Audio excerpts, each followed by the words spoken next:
Danielle lay motionless in her hospital bed, the rhythmic beeping of machines the only reassurance that her unborn child was safe. Across the room stood her husband, the powerful millionaire, Thomas Sterling, whose smooth voice had promised to stand by her forever. Yet, in the hush of night, Danielle's eyelids fluttered just enough to see Thomas murmuring on the phone. Unaware she was listening, he spoke of betrayal, lies, and a hidden agenda that would shatter everything she believed in. Little did he know that Danielle heard every word, and she would soon devise a plan to unmask his dissay. It in a way he would never forget. Danielle Thompson had always believed in the fairy tale version of love. Growing up in the scenic countryside outside Charleston, South Carolina, she had spent her childhood wandering sunflower fields and dreaming of finding a knight in shining armor. Her parents, Mark and Evelyn Thompson, owned a small but well-respected bakery and instilled in Danielle the values of hard work, honesty, and loyalty. She carried those lessons in her heart through every turn of life. At age 25, she moved to New York City with high hopes and modest savings. She had no illusions that the world was easy, but she did believe that staying true to one's moral compass could guide anyone through dark times. And for a while, this seemed to be the case. She landed a job at an art gallery, her sweet voice and discerning eye catching the attention of artists from around the world. The gallery's clientele included the city's wealthiest inhabitants, some of the most influential movers and shakers of Manhattan. And that was where she first encountered Thomas Sterling. Thomas Sterling was known as the real estate tycoon with the golden touch. By the age of 32, he owned multiple skyscrapers, luxury condominiums, and had stakes in international ventures from Dubai to Tokyo. Whispers of his success spread through art auctions and high society cocktail parties. Those who didn't admire him envied him. Those who didn't envy him feared him. When he strolled into Danielle's gallery one crisp October evening, she couldn't help but notice how the room seemed to shrink around him. His imposing figure, sharpened by a tailored suit, commanded attention without him even trying. He carried himself with the casual grace of a king inspecting his kingdom. Naturally, rumors flitted about. He had dated top actresses, traveled with private security, and gambled obscene amounts at underground poker tables, always coming out a winner. Yet, as he approached Danielle that night, he wore the confident smile of a man who knew exactly what he wanted, and what he wanted was her. Their first conversation brimmed with chemistry. She expected him to be dismissive or superficial, but his voice was soft, warm, as though he was discovering a piece of art that only he had the ability to appreciate. By the end of the evening, he casually asked for her phone number. Despite the swirl of cautionary tales about men like Thomas, Danielle couldn't resist the magnetic pull of his attention. His compliments felt sincere, his manner disarming. In the months that followed, their romance sped along like a bullet train.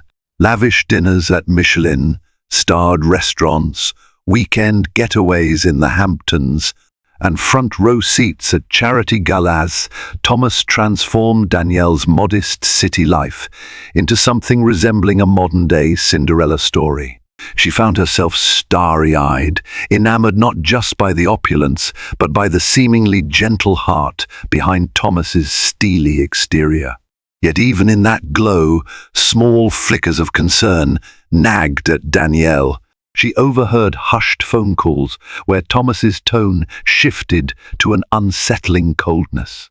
He never explicitly told her about his business dealings or the true nature of his complicated finances.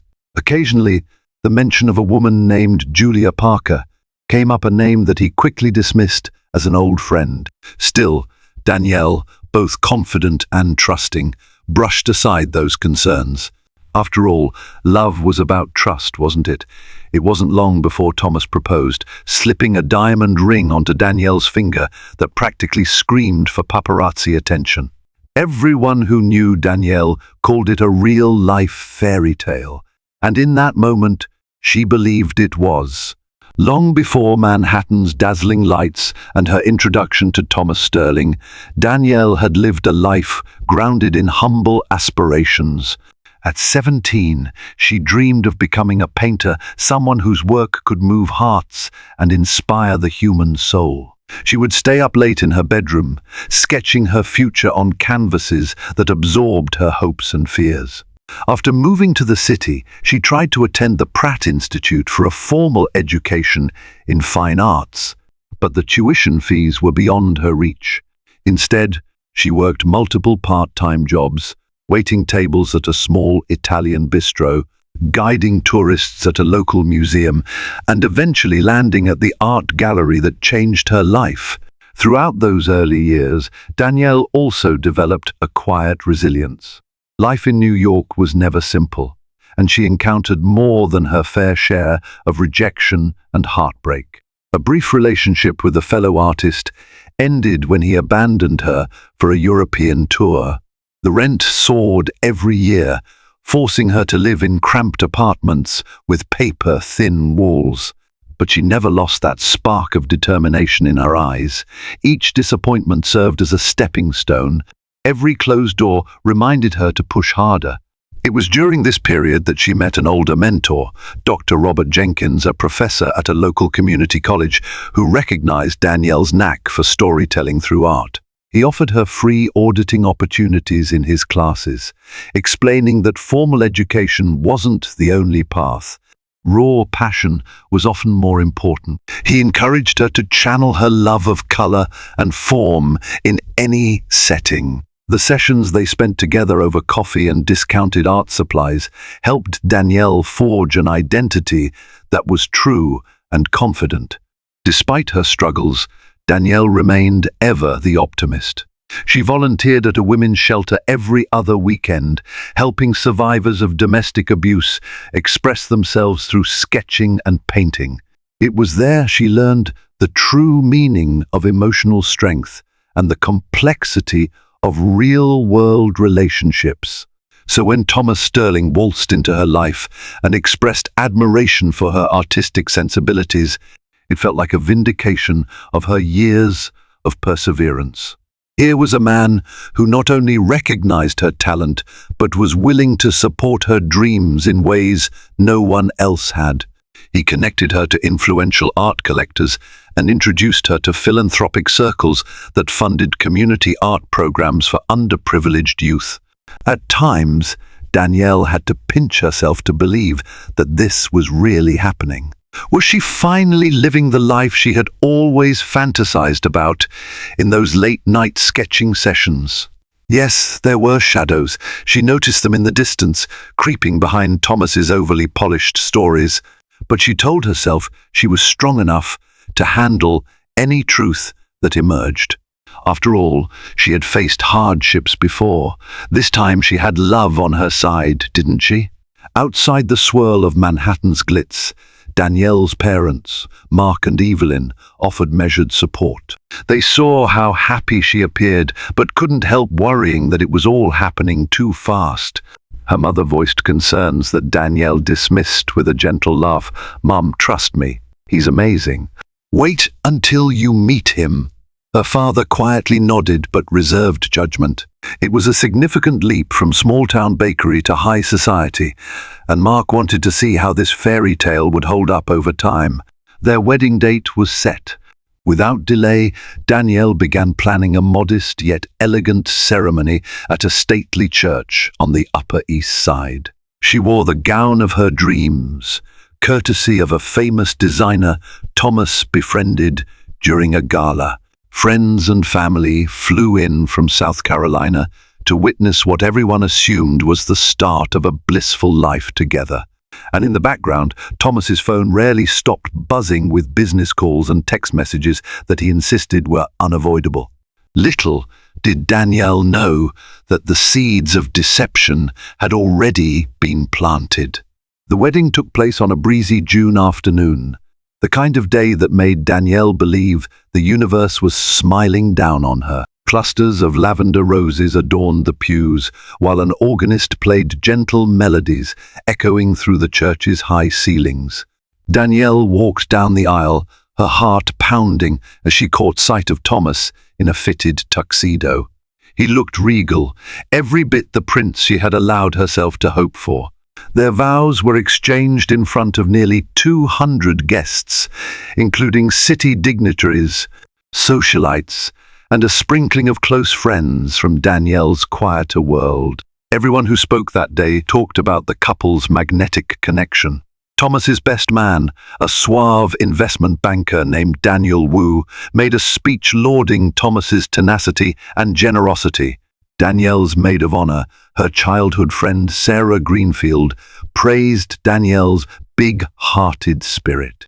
The merging of their worlds felt seamless in that radiant moment. After the ceremony, they headed to a grand ballroom reception at the Fitzgerald Hotel overlooking Central Park. Crystal chandeliers sparkled, and the sound of laughter and champagne glasses clinking enveloped the room. Danielle, radiant in her lace bridal gown, couldn't stop smiling. Thomas was by her side, whispering sweet nothings into her ear as guests danced beneath an orchestra's tune. It was, by all appearances, a perfect union. For the first few months, married life glimmered with promise. They moved into Thomas's penthouse on the Upper West Side, a sprawling home of glass walls, stunning city views, and modern art carefully curated to impress. Danielle set up a small art studio in one corner, finally able to indulge in her long-desired passion whenever she wished. Thomas, for his part, opened up about various philanthropic initiatives. He poured money into the city's food banks, financed cultural festivals, and sponsored an emerging artists' fellowship in Danielle's name. Yet, as the honeymoon phase tapered, Danielle began to see cracks. Despite being physically present, Thomas was often distant. He'd lock himself in his study, holding private phone calls that ended abruptly when she knocked on the door. More often than not, business trips took him away for days, sometimes weeks, at a stretch. He would return bearing expensive gifts, designer handbags, rare jewelry, plane tickets to exotic locales, but never quite explained why he had to travel so frequently. Even more unnerving, Danielle started noticing a pattern in his excuses. He would say he was flying to Toronto for a deal, but receipts would show a hotel in Miami. Or he'd claim a business meeting in London, only for a housekeeper to mention she'd washed a Hawaiian shirt of his right before he left. Each time Danielle questioned him, Thomas brushed off her concerns with the same confident dismissals. "Darling, these deals are complicated. I have partners worldwide." Sometimes the paperwork says one thing, the real location is another. It's all business. And there was the matter of Julia Parker, a name that popped up far more often than Danielle was comfortable with. Thomas insisted that Julia was merely a colleague, someone involved in property acquisitions. But Danielle recalled the hush that fell over him whenever that name came up, as though he was tiptoeing through a minefield. She tried to push away the suspicions, telling herself that trust was essential in a marriage. Hadn't she promised to stand by him in sickness and in health? Tension simmered beneath the surface. Danielle felt the dissonance more acutely with each passing day. She couldn't pinpoint it exactly, but something about Thomas's life felt staged, as though he was directing a grand performance rather than living an authentic existence. Yet, every time she tried to approach the topic head-on, he skillfully deflected her, leaving her doubting her own instincts. Their social circle didn't offer clarity either. Thomas's millionaire acquaintances spoke in coded business jargon that Danielle struggled to follow. She'd watch them exchange knowing looks or sly grins when the conversation drifted towards certain real estate projects or hush-hush deals. Was it just professional secrecy? Or were they all in on some hidden scheme?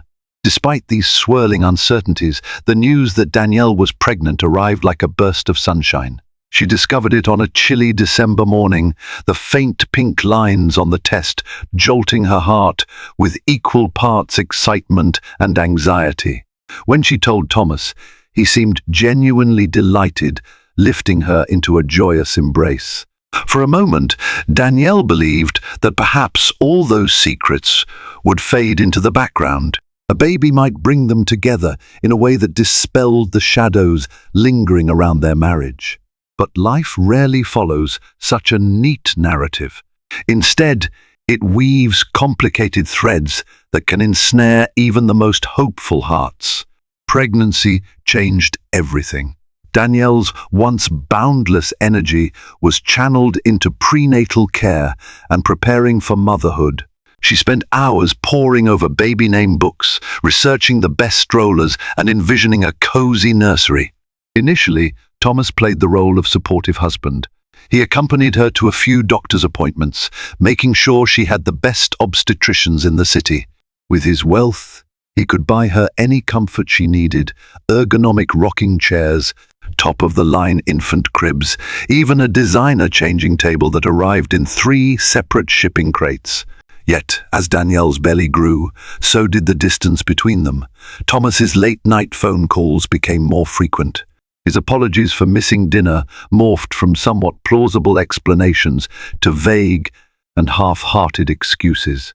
He brushed off her concerns about the baby's future with a single phrase: "We have plenty of time, Danielle.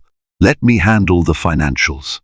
It wasn't just the lies themselves, though they were growing alarmingly obvious, but also Thomas's demeanor. He was jittery, prone to sudden mood swings. On good days, he showered her with affection, massaged her feet, and whispered about the beautiful life they would share with their child.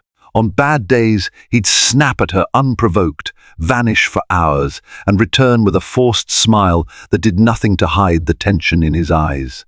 A chance discovery worsened her suspicions.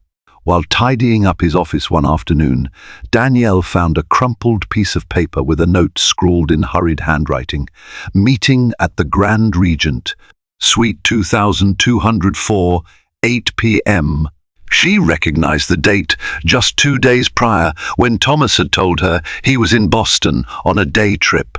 The Grand Regent was in the heart of Manhattan, a 10-minute cab ride from their penthouse. That same day, while putting away laundry, she spotted an envelope stashed behind one of Thomas's seldom-used cufflink boxes. It bore the name Julia Parker on the return address, and inside were 2 tickets to a charity gala in Paris, scheduled for the next month. Tickets issued in the name of Thomas Sterling and Julia Parker. The implication was chilling. Fear, anger, and heartbreak pummeled Danielle in waves. She tried confronting Thomas that evening. "Thomas, where were you 2 nights ago? You told me you were in Boston. But I found this note: the Grand Regent, 8 p.m. What's going on?" He froze, then half-laughed, as if he found her accusation absurd. "Danielle, you're pregnant. Your hormones are all over the place.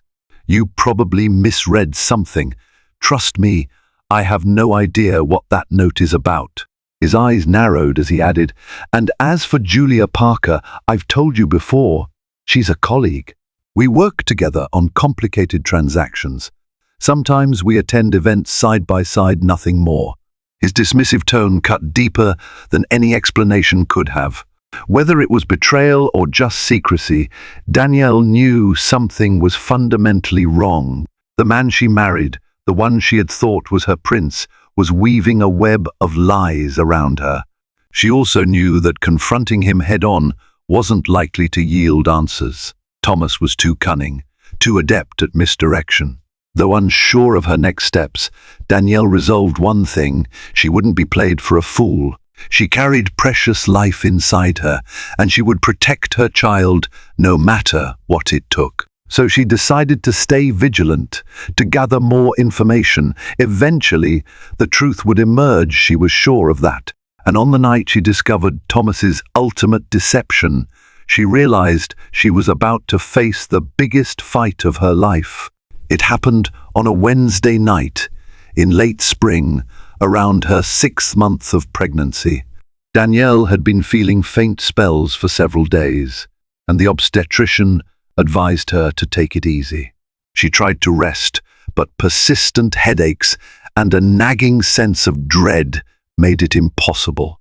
One evening, she nearly collapsed while preparing dinner. Alarmed, Thomas took her to Mount Sinai Hospital. The emergency department was a flurry of activity, crying infants, anxious parents, doctors, bustling from one patient to the next. Danielle was admitted for observation to ensure her baby's heartbeat was stable. A mild complication in her blood pressure readings warranted an overnight stay. As she lay in a private room, her eyes fluttering between consciousness and exhaustion, Thomas hovered by her bedside. For a moment, she felt relief. At least he's here, she thought. At least he cares enough to make sure we're okay. But in the early hours, long after midnight, Danielle awoke to the faint glow of a hospital lamp. Her eyes adjusted to see Thomas perched in a corner, phone pressed to his ear. He spoke in a hushed, urgent tone. Without any outward sign that she was awake, Danielle listened. The conversation changed everything. "We can't push this further, Julia," he hissed. "I'm telling you, the timeline is compromised. Danielle's condition is messing up the schedule." A pause. Yes, I know. But can't you handle things on your end for now? I'll be back in the office soon. Just stop calling me here. She suspects enough as it is." Danielle's heart thumped so loudly she worried he would hear it. Julia Parker. She's not just a colleague, Danielle thought. Her worst suspicions confirmed. The conversation continued, peppered with references to offshore accounts, shadowy deals, and someone named Victor. Danielle's mind raced. She couldn't catch every word, but she gathered enough to know Thomas was neck-deep in something illicit, and Julia was his willing accomplice. When Thomas turned off the phone, he approached the bed. Danielle fought to regulate her breathing, pretending to be asleep. She felt his hand hover over her forehead, as if checking her temperature. Then he slipped out of the room. She heard the door click quietly behind him. Shaken, Danielle turned onto her side, eyes wide open. Her entire world was crumbling. This wasn't just about infidelity or secret business dealings. It was about a massive, orchestrated deception. She realized she didn't actually know what kind of man Thomas was. He could be an international criminal or someone laundering money through elaborate property deals. Worse, if these deals were going under, what would he do next? Danielle was carrying his child. Did he feel any genuine love for them at all? She was discharged the following day with instructions to rest at home. Thomas played the attentive husband role during the final paperwork, but she noticed how restless he was.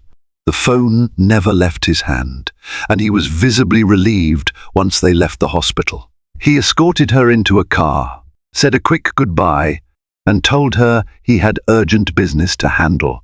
Before Danielle could reply, he was gone. As she sat in the back seat, the city's skyline loomed overhead like a silent witness. Danielle's suspicion hardened into resolve. She had enough. Enough of being lied to, manipulated, and kept in the dark while her life was potentially in danger. She looked down at her growing belly and felt a fierce protective instinct surge. If Thomas was entangled in illegal activities or planning something that could harm them, she needed to protect herself and her baby. But how? Thomas's power and wealth were formidable. Confronting him openly would likely end with him denying everything.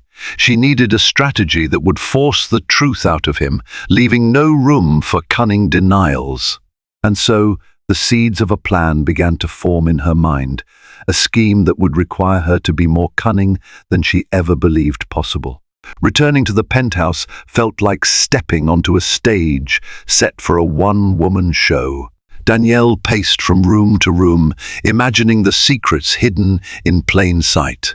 She pressed her fingers against the ornate wallpaper, rummaged through Thomas's study, and pulled open file cabinets in search of anything that might confirm her suspicions. As the hours wore on, she found partial evidence: bank statements with large sums transferred out of the country, cryptic emails referencing multi-party investments, and records of frequent meetings with Julia Parker in luxurious hotels. Yet, there was one chilling discovery that eclipsed all the others. Inside a locked drawer in Thomas's desk, which she pried open with a hairpin, she found a red folder labeled Project Dawn. The contents were a series of documents detailing an elaborate financial arrangement that involved buying distressed properties, inflating their value through fraudulent appraisals, and flipping them to shell companies overseas. The scale of the operation was astounding, involving millions of dollars. Julia Parker's signature appeared on multiple pages as a consultant, while Thomas's name featured as the main stakeholder. Danielle's head spun. This is beyond anything I imagined. She remembered stories of white-collar criminals who destroyed lives with paper trails. Her heart pounded, but beneath her shock lay a cold, firm determination. If these documents made it into the hands of the authorities, Thomas would almost certainly face charges. However, it wasn't just about the legality. The moral betrayal was staggering. She had married a man who might very well be orchestrating a grand-scale fraud. That night, Thomas returned home late. He moved about with caution, like a predator sensing a trap. Over a rushed dinner, Danielle finally confronted him. "Thomas, we need to talk. I'm worried about us and our baby. Are we safe? Is there something going on with your business that I should know about?" He sighed dramatically. "Danielle, I've told you 100 times. You're imagining worst-case scenarios. My deals are perfectly legitimate." He offered a half smile, but his eyes darted sideways. "I know you worry, especially now that you're pregnant. But trust me, I'm ensuring our future is secure." A swirl of emotions coursed through Danielle: rage, betrayal, heartbreak. She bit her tongue, stopping herself from exposing what she had found. Something in her gut told her that if Thomas realized she had knowledge of his crimes, the consequences could be dire. Instead, she played the part of the docile wife, nodding and feigning relief. That night, as Thomas slept, she slipped back into his study and snapped photos of the Project Dawn files with her phone. It was risky. Her heart thudded so loudly. She was convinced it would wake him, but she had to secure evidence. She saved the images to a password-protected folder and then stashed the physical documents back in the drawer, making sure everything looked untouched. By dawn, Danielle found herself standing at the floor-to-ceiling windows of the penthouse, staring at the city skyline. She pressed her hand against her unborn child and made a silent vow. "I will protect us from this web of lies, and I will uncover the truth, no matter what it costs me." In that moment of clarity, a plan sharpened in her mind. It wasn't just about confronting Thomas or turning him in. She needed something more foolproof, a way to ensure that when the truth came out, Thomas wouldn't slip away with a well-paid legal team or hush money.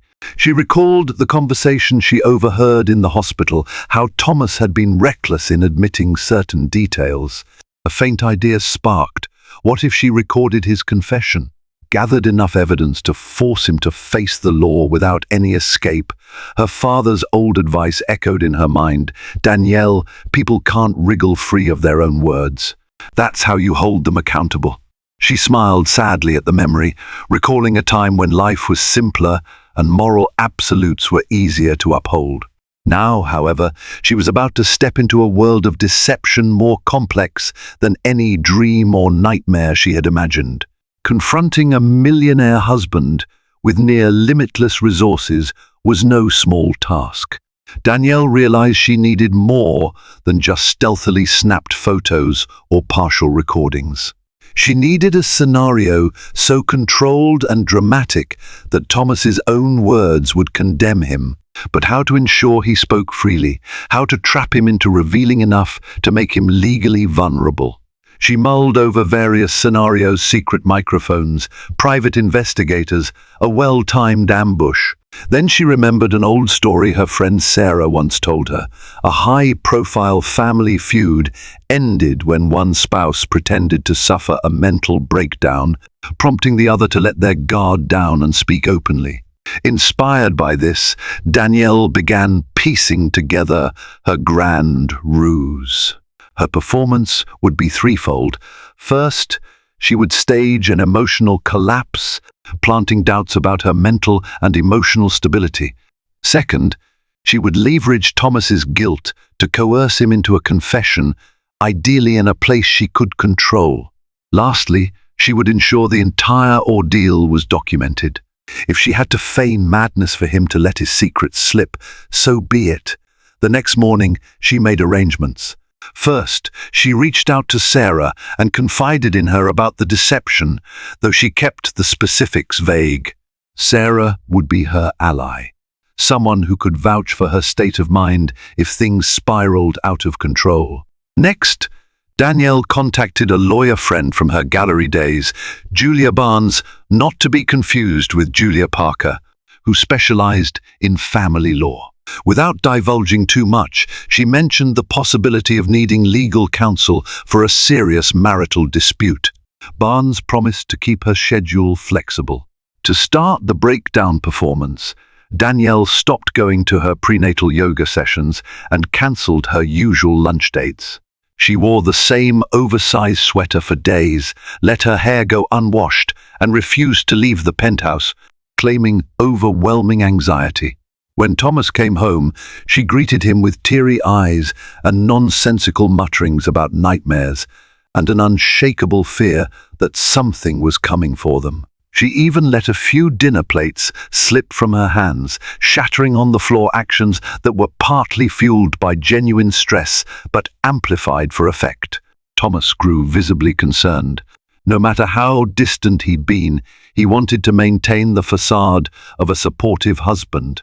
He insisted on medical evaluations, but Danielle played the part so well, crying hysterically at the thought of doctors and medication that he backed off, worried about the negative press if his pregnant wife was admitted to a psychiatric ward.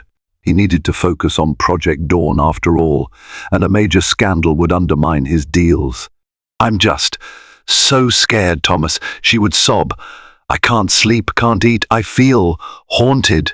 She would bury her face in her hands, peeking through her fingers to see his reaction. Each time, he would awkwardly pat her shoulder, offering false reassurances while never revealing the details of his clandestine activities. Yet, cracks in his facade began to show. Once, when Danielle woke screaming in the middle of the night, he snapped, "For heaven's sake, Danielle, you have to pull yourself together. I can't handle you losing it right now." His eyes flared, but he soon retreated, collecting himself. I'm sorry. It's just complicated." Yes, complicated indeed. But Danielle knew she was close to her goal. The tension in the penthouse had escalated to a near breaking point. Any day now, Thomas would slip, and she planned to capture every incriminating word. She placed mini recording devices around the house, hidden behind potted plants, tucked into decorative vases, and even taped inside the cushions of her favorite armchair. She tested each device meticulously, replaying her own false breakdowns to ensure the audio was crystal clear. The stage was set. All she needed now was for Thomas to deliver his confession. The hardest part was waiting her nerves frayed, and the baby's steady kicks in her belly reminded her of the stakes. She had to succeed, no matter how terrifying the path ahead might be. Unbeknownst to Thomas, events outside his penthouse realm were also heating up. Whispers of real estate fraud had begun circulating in the upper echelons of Manhattan's finance world, where competitors and regulators alike smelled blood. Julia Barnes, the lawyer Danielle had confided in, discreetly kept an ear to the ground. She discovered that an investigative reporter named Michael Delacroix, known for his exposes on corporate malfeasance, had been asking questions about Thomas Sterling. If the press got hold of Danielle's evidence, the fallout could be catastrophic for both Thomas and any unsuspecting co-conspirators. Cautiously, Danielle weighed her options. If she handed over the Project Dawn files to Delacroix, the story would explode overnight. The media would swarm, and Thomas might be arrested swiftly, or worse, he might flee the country with a well-placed network of allies. Danielle didn't want him to vanish before she secured her and her baby's safety. She preferred a more controlled approach.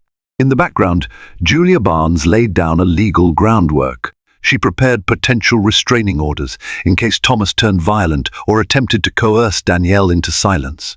She also arranged for an off-the-record conversation with a district attorney's liaison, hinting that a major real estate fraud case could be on the horizon. If and when Danielle delivered the evidence, the DA's office would be ready to pounce. But first, Danielle needed that airtight confession. Thomas, however, was becoming a ghost. He drifted in and out of the penthouse at odd hours, sometimes not returning until the following afternoon. His phone rang incessantly with calls he wouldn't take in Danielle's presence. She recognized Julia Parker's name on the caller ID more than once. Tension coiled like a snake, threatening to strike at any moment. One evening, Danielle faked a panic attack so intense that Thomas cancelled a meeting to rush back home. She was hunched on the living room sofa, breathing erratically, tears streaming down her face. When he stepped inside, she clung to him, sobbing about nightmares of being chased by shadowy figures. Her performance was Oscar-worthy, fueled by genuine desperation to protect her child. Thomas was rattled. He sank into a chair and buried his face in his hands. Danielle seized the chance. "Why won't you tell me what's really going on?" "I know something is wrong. I feel it." He exhaled sharply, his shoulders trembling. For a second, she thought he might unburden his soul. Yet the moment passed as he regained composure. "Danielle, this is just business pressure. You wouldn't understand. I promise you, everything will be fine once these deals close. You need to rest." She forced herself to nod, every fiber of her wanting to scream accusations. But she played the frightened wife instead, whispering, "Just hold me for a while." He obliged, wrapping an arm around her. Under the glare of the penthouse lights, he looked more exhausted than she'd ever seen him. The man who once seemed unshakable was crumbling, and that meant she was getting closer to the truth. Meanwhile, her hidden recording devices captured every rustle, every sigh, every half-spoken admission. Danielle sifted through hours of audio, searching for a direct statement that would tie Thomas to the fraud beyond any doubt. References to offshore accounts or shell companies were frequent but indirect. She needed him to directly confess that he was knowingly breaking the law. Time was running short. Her due date loomed, and the stress was wreaking havoc on her health. She could barely keep food down. She needed a final push, something dramatic enough to make Thomas reveal his hand. The question was how to orchestrate the perfect moment, ensuring he felt safe enough or cornered enough to confess it all. Fate intervened in the form of a sudden, sharp pain that shot through Danielle's abdomen. She was 8 months pregnant, anxiously awaiting the birth of a baby who could arrive any day now. One evening, as she prepared a simple meal, a crippling cramp buckled her knees. Alarmed, she dialed her OB-GYN and was told to rush to the hospital for monitoring. Thomas, in a rare display of paternal urgency, helped her into the car and whisked her away.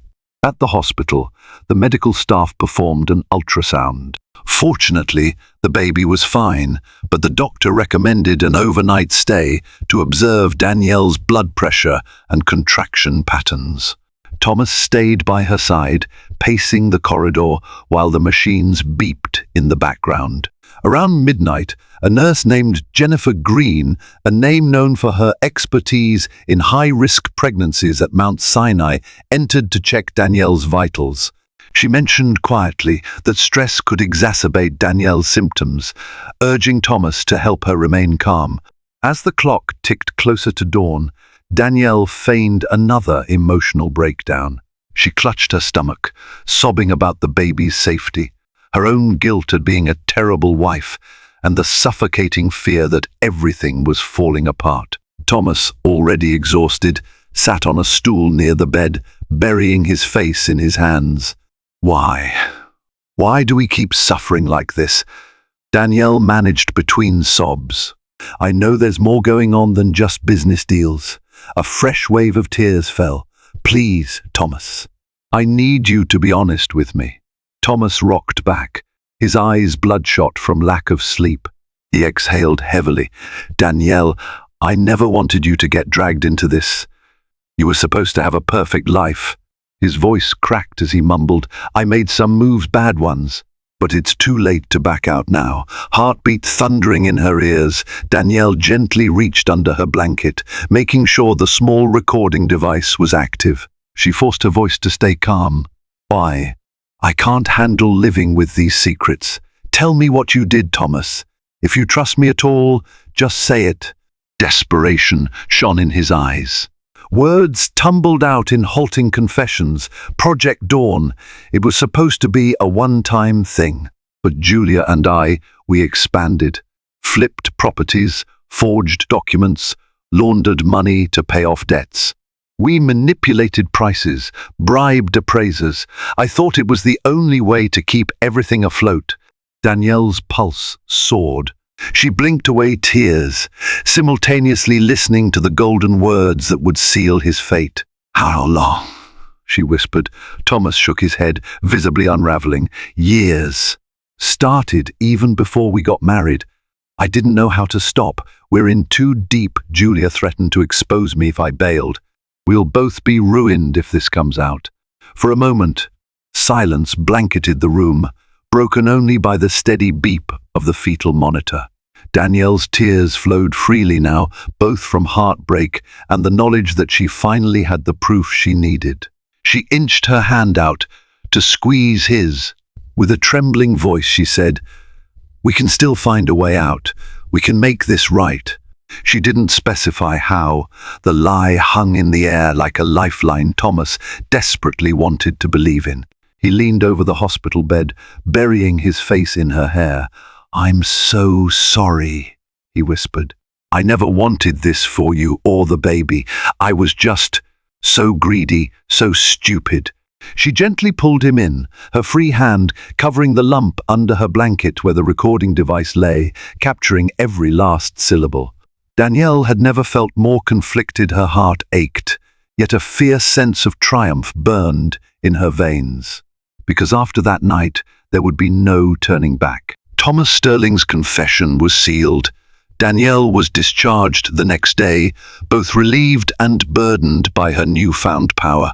The recording device was safely tucked away in her purse, containing all the incriminating evidence she needed.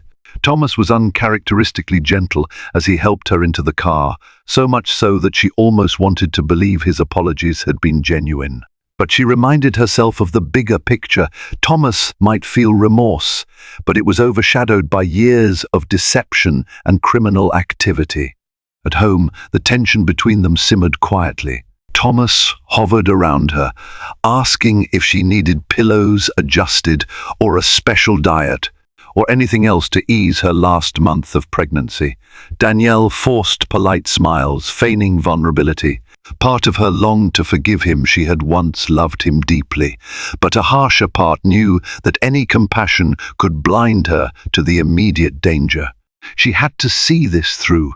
Meanwhile, back in South Carolina, Danielle's parents, Mark and Evelyn Thompson, grew concerned. They sensed something was off each time they spoke on the phone. Danielle's voice had a tremor, and she was evasive about Thomas's role as a supportive husband. They considered flying up to New York, but Danielle convinced them she was simply overwhelmed with the pregnancy. Her friend Sarah, however, was not so easily placated. She visited the penthouse, seeing firsthand the dark circles around Danielle's eyes and the forced politeness between the couple. After Thomas excused himself to the study, Sarah demanded an explanation. Unable to hold back any longer, Danielle opened up. "I have proof, Sarah. He's involved in something huge. And I'm going to expose him." Sarah's eyes widened. She took Danielle's hand. "Are you sure that's safe?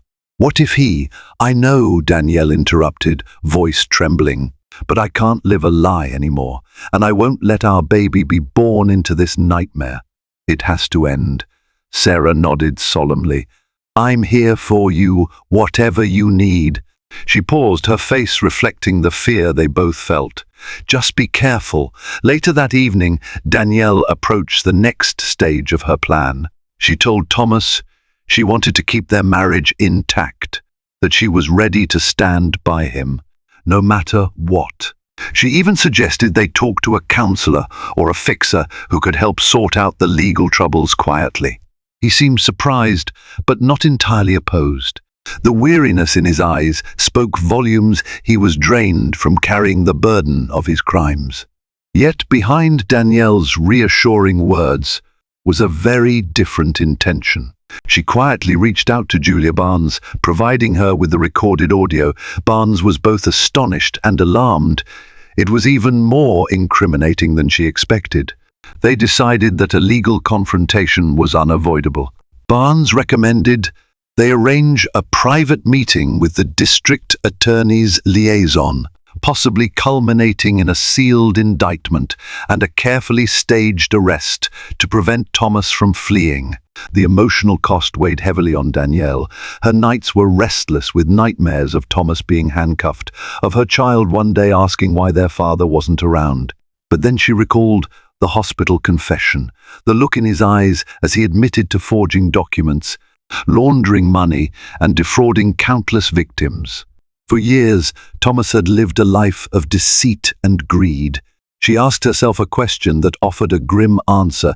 If he's not held accountable, will he ever truly change? The day of reckoning arrived in a swirl of conflicting emotions. Danielle, barely able to stand on swollen feet, made her way to the district attorney's office. Julia Barnes was at her side, carrying a secure briefcase. Inside it lay the Project Dawn documents, originals and copies, and the digital file containing Thomas's recorded confession. They were ushered into a conference room with plain white walls, a long table, and a single pitcher of water. Two assistant DAs joined them, their solemn faces betraying the gravity of the situation. Danielle's heart thumped as she handed over the evidence. She recounted the highlights of Thomas's confession, careful to keep her composure. She explained she was terrified of retaliation, terrified that her child would be born into chaos, but also determined that justice be served. The meeting concluded with a quiet sense of finality. The DA's team assured Danielle they had enough to pursue charges of fraud, conspiracy, and money laundering against Thomas Sterling, Julia Parker, and any other co-conspirators they could trace. Danielle left the building, tears streaming down her face. It felt like a betrayal of the man she once loved, yet also like a necessary act to protect herself and her baby. By the time she returned to the penthouse, Thomas was waiting in the living room, dressed casually but exuding a tense energy. He offered her a glass of water, his eyes filled with concern. Danielle, you look pale. The doctor said you shouldn't be overexerting yourself. She managed a weak smile, heart pounding at the knowledge of what she'd just done. I'm fine, just a little stressed about the baby. He nodded, perhaps mistaking her trembling for pregnancy nerves. As the evening wore on, he tried to engage her in small talk, baby names, nursery colors, even a possible family vacation once the child was old enough to travel. It was surreal, discussing such normal aspects of life while the sword of justice dangled overhead, ready to crash down on him at any moment. At one point, Thomas quietly admitted he felt guilty for neglecting her during her pregnancy. I know I haven't been the best husband, he confessed, eyes cast downward. When I look at you, I see how much love you have, and I don't know how to say I'm sorry. Danielle felt a pang in her chest, torn between empathy and anger. She placed a hand on her belly, feeling the baby's slight kick. It's been hard, she said, her voice quivering. I just wish we could have been honest with each other. Thomas swallowed hard. For a moment, it looked as though he might break down completely, but he steadied himself. We'll figure it out, he murmured. That night, Danielle slept in the guest room, claiming it offered more comfort for her aching back. In reality, she needed space to grapple with the emotional avalanche of what she had set in motion. She wept into her pillow, reliving memories of their whirlwind romance, the lavish wedding, the moments when he would cradle her in his arms and promise the world. All those promises, she thought bitterly, were built on a mountain of lies. Sometime around midnight, she heard him shuffling outside the door, murmuring her name. She feigned sleep. She couldn't face him just yet. Tomorrow or the next day, the DA's office would move. An arrest warrant might arrive at dawn, or perhaps at a time carefully chosen to catch Thomas off guard. Danielle found no comfort in revenge. She felt only a hollow ache for the dreams that had died and the uncertain future that stretched before her. The moment came in the quiet of a Tuesday afternoon. Danielle was resting on the living room couch, her feet propped up on cushions. Thomas was on his phone, pacing near the window. Then came a firm knock at the door. Alarmed, he turned to Danielle, who shrugged weakly. She watched, her pulse racing, as he opened it to find two plainclothes detectives and a uniformed officer. "Thomas Sterling?" one detective inquired, holding out a folded paper. "We have a warrant for your arrest on charges of fraud, conspiracy, and money laundering." Time seemed to slow. Thomas's face went pale. His phone slipped from his hand, landing with a clatter on the polished floor. He tried to stammer out words, denial or confusion, but the detective stepped forward methodically. They turned him around, snapping cuffs around his wrists. Danielle sat up, feeling faint, tears spilling down her cheeks. She didn't move, couldn't move. She watched as the man she married was led away, the front door closing behind them with a hollow thud. The penthouse was silent, except for her ragged breathing. She felt both a crushing sense of loss and a swell of relief. The facade was over. In the days that followed, the media erupted with the scandal. News outlets plastered Thomas Sterling's face across front pages, alongside speculation about the extent of the fraud.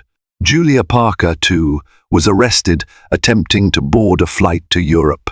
The DA's office confirmed that the case was built on irrefutable evidence, including audio recordings of Thomas himself describing the illegal scheme. But amid the public spectacle, Danielle had her own private battle to fight. The stress took a toll on her health, and one evening she was rushed to the hospital in early labor. Sarah was at her side, holding her hand as she endured contractions. Danielle's parents arrived, panic etched across their faces. Over 19 hours, her body fought through every wave of pain and anxiety until, finally, she gave birth to a baby boy. She named him Gabriel, drawing from her favorite painting by a Renaissance master, depicting the angel Gabriel's annunciation of hope. Holding him in her arms for the first time, she realized this was why she had to do everything she did. He was a fresh start, an embodiment of innocence in a world marred by deceit. Meanwhile, Thomas remained in custody, denied bail because of flight risks. His legal team scrambled, but the evidence was overwhelming. The Project Dawn files, corroborated by Danielle's recordings and testimonies from appraisers who turned state's evidence, formed a case that prosecutors deemed ironclad. A court date was set to determine the final charges and sentencing. Some nights, Danielle lay awake, Gabriel sleeping peacefully in a hospital bassinet beside her, wondering if she had truly done the right thing. She had loved Thomas once, part of her always would. But each time she recalled his hospital confession, she knew that love without honesty was a brittle foundation. She had to break it apart to rebuild a better life for herself and her child. The swirl of public drama gradually receded. The tabloids moved on to new scandals, but the legal process churned on, slow and methodical. Danielle resolved to testify when the time came, ready to face Thomas across the courtroom. She would tell her truth, not out of vengeance, but to finally set herself free from the illusions that had bound her. Weeks turned into months. By the time Danielle walked into the courthouse, her arms cradling baby Gabriel, she felt an unexpected calm. Dressed in a simple black dress, she took her place in the witness stand, meeting Thomas's gaze for a fleeting second. There was sorrow in his eyes, perhaps regret. She couldn't be certain if he understood the magnitude of his wrongs, or if he simply mourned the downfall of his empire. Either way, it no longer mattered. She spoke clearly and unwaveringly, describing the night of his confession and the lengths he had gone to cover his crimes. In the end, the jury's verdict was swift, guilty on multiple counts. The judge's sentence would ensure Thomas's absence from Danielle's life for a long time. As the gavel pounded, Danielle closed her eyes, hugging Gabriel close to her chest. She thought of sunflower fields in Charleston, of Dr. Robert Jenkins's lessons about honesty, of all the tiny betrayals that had led her to this moment. Through it all, she found the strength to stand tall. This was not the fairy tale ending she once imagined. Yet, in a quiet, resolute way, it was a triumph. She had chosen truth and safeguarded her child. The cost was high, but so was the reward, a shot at a life free from hidden debts and half-truths. And that, Danielle realized, was the best happily ever after she could hope for. Thank you for witnessing Danielle's extraordinary journey, a testament to the resilience of the human spirit and the unbreakable bond between a mother and her child. If you found inspiration in her courage, if her sacrifices struck a chord, or if you simply love a gripping real-life drama, help us share this story. Like this video to show your support for standing strong in the face of deception. Share it with friends who need a reminder that truth can prevail, no matter how deep the secrets run. And don't forget to subscribe to our channel for more captivating stories that celebrate the power of hope, determination, and justice. By joining us, you become part of a community committed to uplifting stories of courage, and together, we'll continue to shine a light on the truth. Thank you for watching.